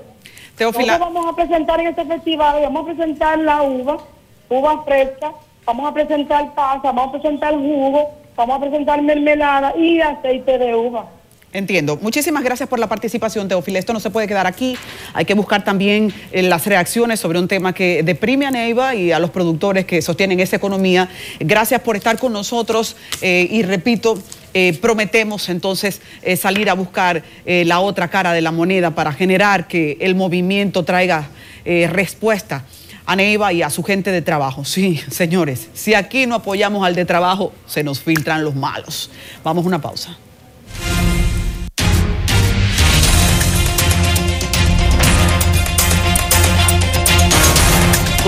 Continuamos. No es que uno quiera lucir interesado, pero los chelitos son importantes. Siempre es importante hablar de dinero, hablar de las finanzas, y si son finanzas personales, pues muchísimo más. Por eso es un placer recibir aquí al joven economista Javier Trujol para hablar precisamente de eso.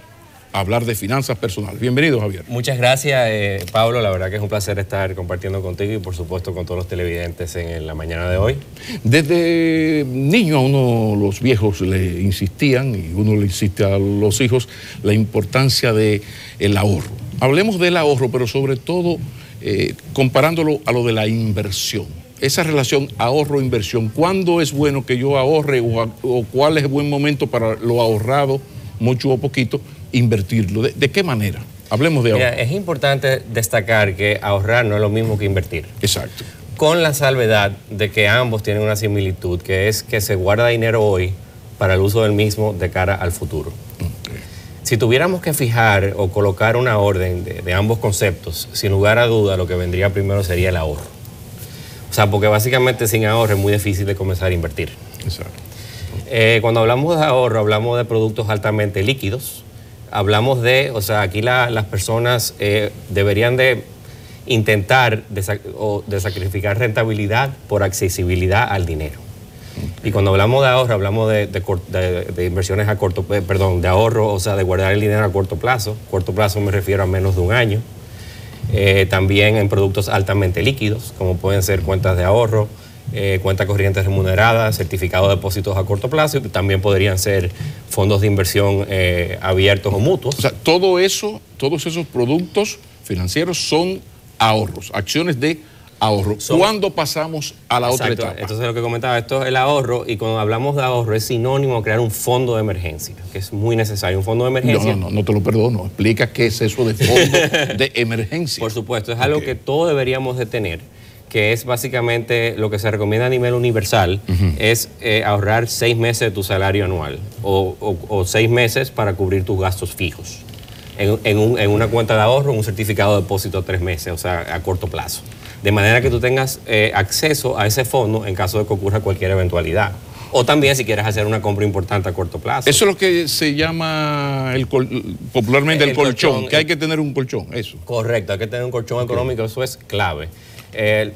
Lo ideal son 6 meses, pero si pueden tener 3 meses de su salario anual, es importante tener dinero, o sea, efectivo a mano, que tú puedas ir al banco y sacar tu dinero en una cuenta corriente, y lo ideal obviamente es, o sea, que los intereses que generen esos productos altamente líquidos como cuenta corriente remunerada, cuentas de ahorro y certificado de depósito, por lo menos las cuentas a la vista estén alineadas con la inflación en ese momento, con los intereses que genere, porque si no pierde poder adquisitivo, o si no, pero sí los certificados de depósito sí que generan rentabilidades un poquito más altas. ¿Cómo ahorrar? ¿En dólares o en pesos o en otra moneda? ¿Qué es lo más recomendable en este momento? Porque yo sé que eso cambia según unas tasas y una cosa, la situación internacional. En este momento, ¿qué hago con este $1 billion que me gané aquí? ¿De qué manera lo invierto? A ver, un ejemplo. Eso es una buena pregunta, Pablo. Diversificar. Hay que diversificar. 100% nunca. ¿Perdón? 100% nunca. 100%. Ni divisas ni monedas 100% nunca. Hay que truquear ahí. Hay que truquear. Depende de tu perfil de inversionista también. A ver. Por ejemplo, o sea, hay 3 perfiles que existen a nivel internacional, que es el perfil conservador, que obviamente invierte en certificado de depósito, en productos como lo que comentaba antes, altamente líquidos, o sea, fondos de inversión abiertos, que son de bajo riesgo, y la rentabilidad quizás no son tan altas. Y también está el perfil moderado, que ya ahí asumes un poco más de riesgo y que quizás invierte en fondos de inversión cerrados o en bonos corporativos. Y luego están el perfil agresivo, un perfil de inversionista agresivo que invierte en acciones preferentes, incluso algunos productos que todavía no se comercializan. ¿Y cómo uno maneja esa relación ganancia-riesgo? Porque a mayor posibilidad de ganancia, de recibir mayores beneficios, mayor es el riesgo. ¿Cómo me manejo yo, que no soy economista, que no sé de estas cosas? ¿De qué manera el amigo que nos está escuchando? ¿Cómo se maneja? Asesor, sí. O sea, si usted no tiene una base en finanzas, en una educación financiera o estudiar... No, pero que para eso está la sección, porque el señor no puede... No es como algunos amigos míos que tienen un asesor que le paga con una cena. Así no. Bueno. Entonces, el amigo que nos está escuchando, que su capacidad económica no le da para tener un asesor financiero. Claro. Entonces, ¿de qué manera yo puedo jugar con esto? Bueno, personalmente, o sea, hay que ir, si no se sabe sobre el tema, si no se conoce el tema, obligatoriamente va a tener que acudir a un asesor financiero. Pero que no hay moneda. Pero si estamos hablando de un muchacho clase media, media baja, que tiene que tener su colchoncito. ¿Y de qué manera yo, o sea, este certificado, lo pongo en dólares o lo pongo en pesos? ¿Qué porcentaje? 50-50, en este momento, sí. 50-50, 70-30, más o menos. ¿Cómo tú ves en el momento económico? ¿Cómo lo haríamos? Más o menos. Una persona que va a comenzar a invertir. Sí. O sea, lo ideal sería comenzar a invertir en productos lo más sencillos posibles y de bajo riesgo. Como todo en la vida, hay que comenzar poco a poco. Comenzar con un certificado de depósito, con una cuenta de ahorro, y ya cuando vaya creando la disciplina del ahorro y se vaya pues educando financieramente, ya sea con un aprendizaje autodidacta o si ya va ganando más dinero en el trabajo, contrata un asesor financiero, pues entonces ya podría pasar a invertir a más largo plazo. Productos de mayor ganancia pero mayor riesgo, porque uno conoce el certificado Banco Central, los certificados financieros, esos productos son más... Pero hay otras alternativas, me imagino que, por supuesto, con mayores beneficios, pero más riesgo. Hablemos un poco de esas alternativas. ¿Cuáles serían? Sí, mira, básicamente en el mercado de valores de la República Dominicana está el sector bancario, que están los productos tradicionales de la banca, que es lo que han mencionado ya varias veces, que son la cuenta corriente, remunerada, o sea, certificado de depósito. Lo que va a revolucionar, que podemos hablar en otro segmento sobre esto, es el fintech. Espérate. Eso ya... Detente ahí, animal feroz. Fintech, ¿qué es eso? Tecnología financiera. Que básicamente que ya existen hasta bancos virtuales en Estados Unidos, que uno no tiene ni que ir físicamente, que todo va a ser automatizado. Exacto. Pero bueno, el tema es que primero están los productos tradicionales de la banca y está el mercado de valores, que es como un segmento del sector financiero que ha avanzado muchísimo el mercado de valores. ¿Y cuáles productos me ofrece el mercado de valores que no me ofrece mi banco? Por ejemplo, mayoría de los productos que se comercializan en el mercado de valores son bonos del Banco Central de la República Dominicana y del Ministerio de Hacienda, que generan muy buena rentabilidad y tienen la máxima calificación crediticia a nivel local, otorgada por una calificadora de riesgo de primer orden a nivel local e internacional, que aquí en el país hay 3. Sí. La pregunta que te voy a hacer ahora parece una pregunta tonta, pero cada día ocurre, para sorpresa de uno, de que hay gente que hace esto. Tú agarras un dinero y lo pones en una supuesta financiera y cuando te dan el palo, resulta que tú ni siquiera te ocupaste de saber si estaba registrado o no en la Superintendencia de Valores. ¿Qué tan riesgoso es que la persona invierta su dinero en una institución sin preguntar quién es, dónde está? Este asunto, bueno, todo se resume en una frase: de limosna abundante hasta el santo desconfía. Háblame un poco de cómo debo yo manejar esa situación. Tú lo acabas de decir, Pablo. Lo primero es revisar la Superintendencia de Valores, en el caso de que sea una entidad que vayas a invertir que pertenezca al mercado de valores, y en la Superintendencia de Banco, a ver si esas entidades están debidamente registradas. Eso es lo primero que debes hacer, porque Ok, los bancos y las entidades financieras diversas tienen el deber de comunicarle, de ser lo más transparente, lo 100% transparente con el cliente, pero también la persona tiene que hacer su debida diligencia y hacer lo que tú acabas de decir, o sea, asegurarse que, o sea, incluso ir más allá y revisar los estados financieros de la empresa, cómo está, en el caso de si va a invertir en un banco, cómo están los índices de solvencia, los índices de liquidez, cómo están diversificados sus préstamos. Una serie de indicadores que te va a decir si la entidad financiera va en buen camino o no. Aunque es muy difícil de proyectar, pero hay tendencias hacia el alza y hacia la baja. Siempre se puede ahorrar. ¿De qué manera, qué tú le dirías, ya finalmente, qué tú le dirías a ese ahorrante que no gana mucho y tiene necesidades? ¿De qué manera yo, que no gano mucho, la cosa está dura, puedo, con mi compañera nos sentamos el presupuesto, ¿cuál tips tú me puedes dar para el tema del ahorro? Que uno siempre ha escuchado decir de mi abuelo, siempre se puede ahorrar, aunque sea 10 pesos. Así es, Pablo. Lo primero que quiero resaltar a todos los televidentes es que no hay que ser millonario para comenzar a ahorrar. Lo importante es comenzar. Claro. O sea, por ejemplo, en el mercado de valores dominicano se puede comenzar a invertir con $1,000, con $1,000 hasta $30. Exacto. Entonces realmente no hay motivo por el cual asustarse o pensar que invertir o ahorrar es de millonario. El tema es comenzar. Aunque sea $1,000, porque está la magia del interés compuesto, que eso, el dinero va creciendo. Espérate, porque tú le sueltas a uno eso. ¿Magia? ¿Cómo es? Del interés compuesto. Del interés compuesto. Que son, los intereses que se generan sobre el capital y el interés del mes anterior. Entonces eso siempre, los intereses van a ser más altos que si, por ejemplo, es un interés simple. Que un interés simple, por ejemplo, un certificado de depósito que te abone los intereses mensualmente en una cuenta. Queda ahí el mensaje central de tu participación de hoy. Siempre se puede ahorrar. Javier Tuyols, muchísimas gracias. Finanzas Personales en Enfoque Matinal. Ya regresamos. Una pausa.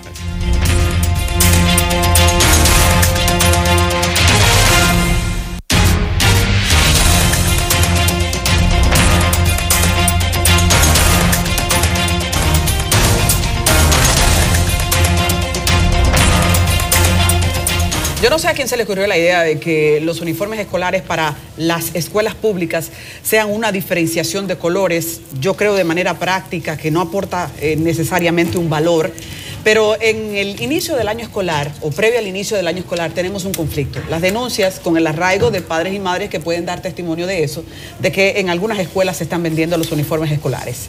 Se juega con algo muy peligroso, porque que un proyecto tan positivo como este comience a ser contaminado, de alguna manera crea decepción, rechazo hacia el bienestar que el Ministerio de Educación ha estado aportando en los últimos años. Yo quiero ahora dar parte a una historia, no sé si antes primero debatimos o presentamos el contexto de la historia. Vamos, el contexto y luego... porque Miguel de la Rosa, por ejemplo, tiene el trabajo de como padres de estudiantes del Liceo Gregorio Urbano Gilbert, que está en Pantoja, están siendo afectados por este mal que ya se ha denunciado en más de una escuela. Y usted dice, pero es que no fue una directora que de manera unilateral decidió comenzar a inventar cómo ganarse 2 cheles más. Vamos a ver. Si se comienza a hacer el asunto así, pues bueno, vamos a la historia. A ver. Padres de estudiantes del Liceo Gregorio Urbano Gilbert, ubicado en Pantoja, están con el grito al cielo porque deben pagar 1.500 pesos para poder adquirir los nuevos uniformes que sus hijos deberán utilizar el año escolar que inicia este mes. Estos calificaron como un abuso que tengan que pagar la referida cantidad por la vestimenta que deberán utilizar los estudiantes, cuando en realidad no deberían tener ningún costo porque fueron donados por el Estado. Que si el Estado da el uniforme para la crianza que uno tiene, ¿por qué razón venderlo? No hay la necesidad. La madre tan ella, usted sabe, a grito, porque ellas dicen que no, que cómo es posible que un pantalón, que ella una que tenga 5 muchachos, 3, va a pagar 800 pesos por un pantalón y 500 por un poloche. Los consultados expresaron además que el costo de los uniformes son los siguientes. Los t-shirts son vendidos a 500 pesos, los pantalones a 800 y los distintivos a 150 pesos, para un total de 1.450. Sí, lo están vendiendo. Ellos miran los niños que van mal, 2 o 3 niños que van mal y se lo dan como para que no digan nada. Pero ellos lo venden a 500 pesos. El que tiene 2 o 3 muchachos, ¿cómo lo compra? ¿Cómo puede, con esta situación que está? Recordar que el gobierno invirtió 639 millones 576.485 pesos para la adquisición de 3.392.111 polochers que serán distribuidos por colores y ejes regionales y que deben ser entregados totalmente gratis a los estudiantes de escuelas y liceos públicos. Será este miércoles en horas de la mañana cuando el ministro de Educación emita algunas declaraciones sobre este tema. Miguel de la Rosa, CDN. Bien, yo quiero subrayar algo que se decía en el reporte. Los uniformes son totalmente gratis. Eso ha sido uno de los grandes logros en la escuela pública, como gratis son los libros, como gratis es toda la utilería. Comenzando por ahí. Lo segundo es que el Ministerio de Educación debe actuar de manera pronta y enérgica para este tipo de denuncia. Vamos a cortar por lo sano, como se dice popularmente. Y un tercer aspecto es que si hay problema para la entrega de los uniformes, habrá que revisar dónde falló, porque se hizo una licitación, se está haciendo un esfuerzo para entregar ese tipo de negocio a productores nacionales, pero si están fallando, ya habrá que recurrir, como siempre se hace, a los grandes proveedores de este país. Entonces, uniforme gratis, persecución por parte del Ministerio de Educación y reivindicar a Adis los colores.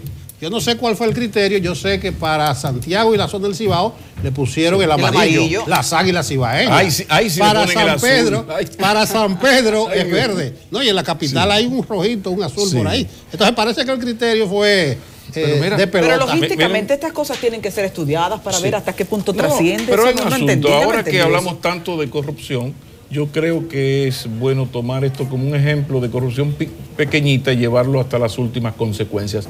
Yo tengo evidencias, no tengo el dato de la escuela, pedí que me lo enviaran, pero sería bueno que pusiéramos ahí un teléfono de contacto para que todo aquel cuyo director de su escuela le ha dicho que tiene que ir, por ejemplo. Ahí, Pablo. Por ejemplo, anoten esos teléfonos, 809-565-3737, desde el interior sin cargos, 1-809-200-0037. ¿Por qué?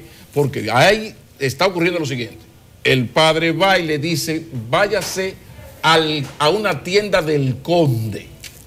Mañana yo voy a conseguir el liceo y la tienda que enviaron ahí al padre. Entonces, eso, si alguien me hizo la denuncia, debe estar ocurriendo para centenares de padres, posiblemente miles. Sería bueno, porque ahí sería relativamente fácil, bueno, ¿dónde está el director de la escuela Juancito Pérez Vidal, alias Tito? Entonces, a partir de ahí, actuar, porque el asunto de la corrupción aquí se está creando esa cultura de que todo el que puede, en la instancia que sea, está tratando de aumentar sus ingresos y no trabajando más. Así que atención, Ministerio de Educación, enfrenten eso. Previo al año escolar, yo pienso importante también que el Ministerio de Educación establezca la estrategia de la tardanza que ella tiene encima de sus hombros. Si nosotros tenemos ahora mismo solo un feriado de por medio y un día para habilitar a miles de estudiantes para que tengan el uniforme próximo al lunes, creo que el tiempo rayó en tarde hace rato. Lo importante sería que se establezca que los muchachos vayan como sea, pero que se comience a circular formalmente con esa información, porque de otra manera el lunes entonces tendremos una gran cantidad de excusas para que las clases estén cautizadas. Creo que eso a tiempo ya tiene que estarse comunicando a la población, porque este problema se le fue de las manos. Nosotros dejamos todo para última hora, ya se ha vuelto en un clásico eso, y con esto estamos tarde.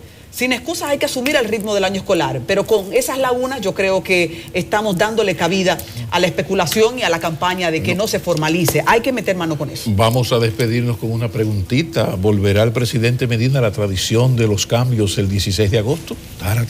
Bueno, esa tradición se ha estado perdiendo, pero me sirve de pie de amigo para recordar que mañana es día de fiesta, que mañana es el 155 aniversario de la restauración de la República, que según Hostos ha sido un episodio, una epopeya de trascendencia continental y ya tendremos oportunidad de hablar de ello. Y bueno, también agregar que mañana, aunque es feriado, nosotros estaremos aquí para hacerles el día una jornada de información, de buen arranque. Y por supuesto, nosotros somos sus asesores en materia de información, así que... Feliz resto del día. Sean felices.